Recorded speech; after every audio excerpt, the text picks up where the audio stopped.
One Kewan TV1. Sekarang ini kan banyak sekali dagangan politik yang mulai berjalan, padahal ini ketetapan KPU pun belum tahu siapa yang mendapatkan nomor urut menjadi caleg, ya kan, maupun apapun kan belum dapat. Lalu siapa yang menjadi capres dan cawapres kan belum jelas juga. Ini kan masih balik kan. Iya. Bakal caleg. Ya, bakal caleg dan bakal presiden. Tapi isu ini makin beredar jadi gorengan yang menarik kan. Nah, sekarang topik kita masalah, kita beri judul namanya isu politik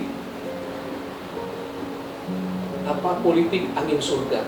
Nah, Kang Juju, dalam perspektif Kang Juju nih ya, apa itu politik angin surga? Gitu ya. Assalamualaikum warahmatullahi wabarakatuh. Ya, pemirsa sekalian, terima kasih Bang Dul udah nyiung tadi. Ada gium atau ungkapan kira-kira begitu ya. Politik angin surga katanya.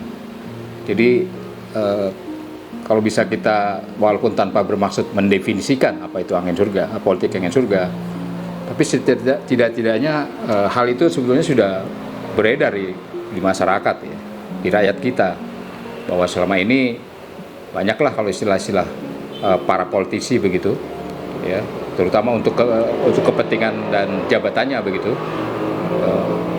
memberikan janji-janji begitu ya, memberikan harapan-harapan begitu ya, karena ada tujuan politiknya, maka bisa kita katakan memberikan semacam angin surga begitu kan, angin surga.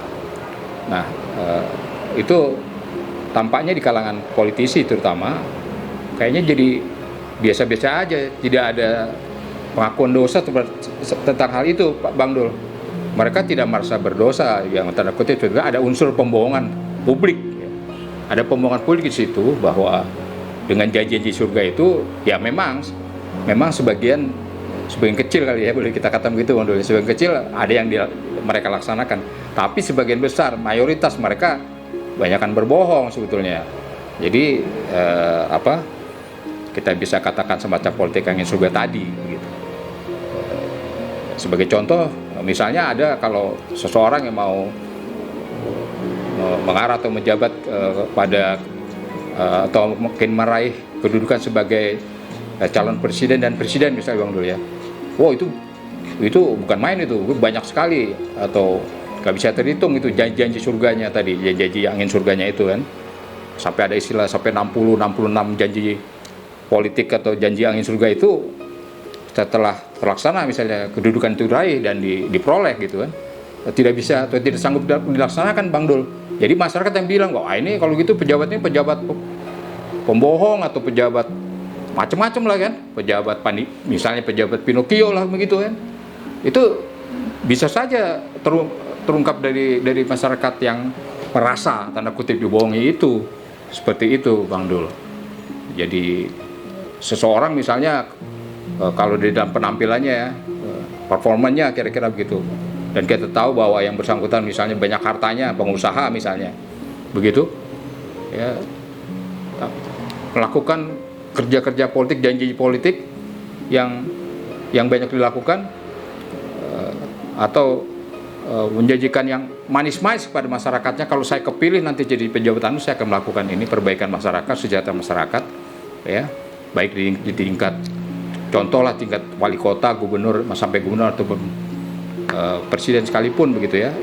Itu banyak sekali berisi angin-angin surga tadi Bang Dul, bisa katakan jadi biasa disebut karena ada kepentingan politik di dalamnya. Jadi apapun dilakukan pada rakyat, dan tanda kutip akhirnya banyak juga yang kalau mereka sudah duduk, rakyat juga merasa dibohongi, kan itu yang terjadi. Nah, itu yang terjadi. Sebetulnya kalau kita lihat angin surga ini juga sebetulnya kalau menurut saya juga dilakukan juga pada era zaman revolusi dulu.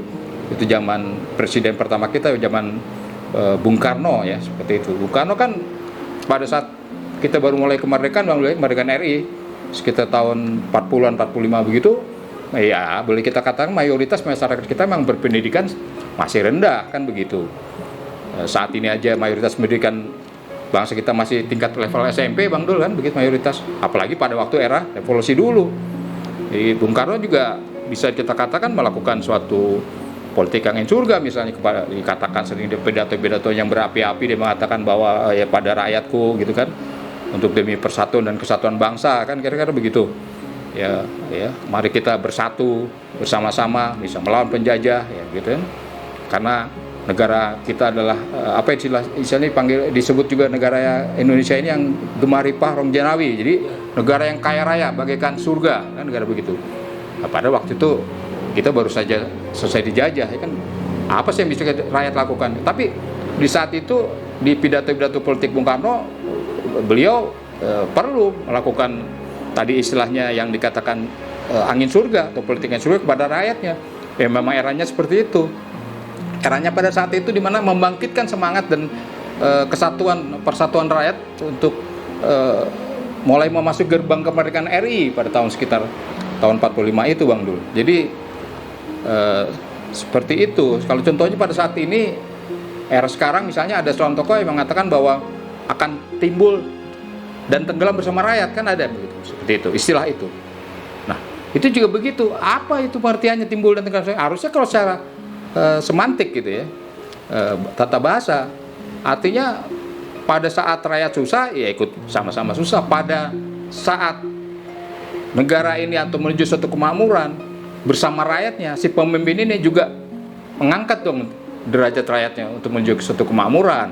Kan itu yang harus dilakukan. Tapi jangan dianya timbul sendiri, rakyat tenggelam sendiri gitu ya. Jadi rakyat ditinggal tenggelam aja sendiri, kan itu nggak benar jadi istilah itu, ya kan? Timbul dan tenggelam bersama rakyat itu harus dipahami ulang, dipahami ulang tentang pengertian itu Bang Indul. Jadi kembali lagi ke persoalan politik angin surga itu ternyata juga sampai sekarang masih dilakukan. Lain halnya memang kalau ada seorang tokoh yang memang pada waktu kampanye akan menduduki wali kota, gubernur gitu misalnya, atau presiden yang memang dia menjanjikan beberapa janji politiknya ya, yang pada akhirnya juga mayoritas memang dilakukan Bang Dul.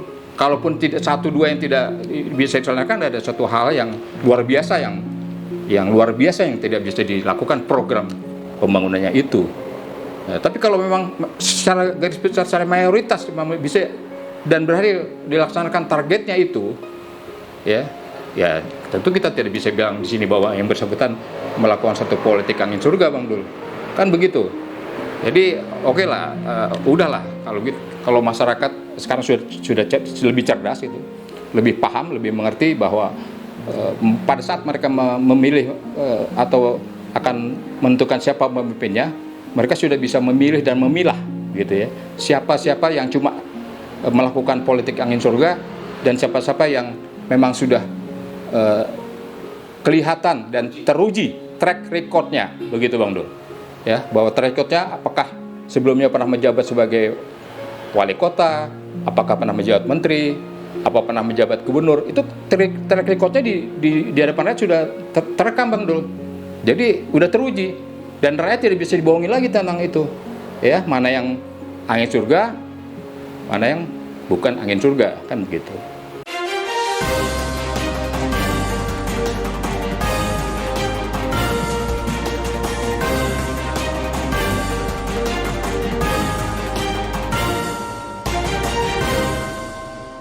One Kawan TV 1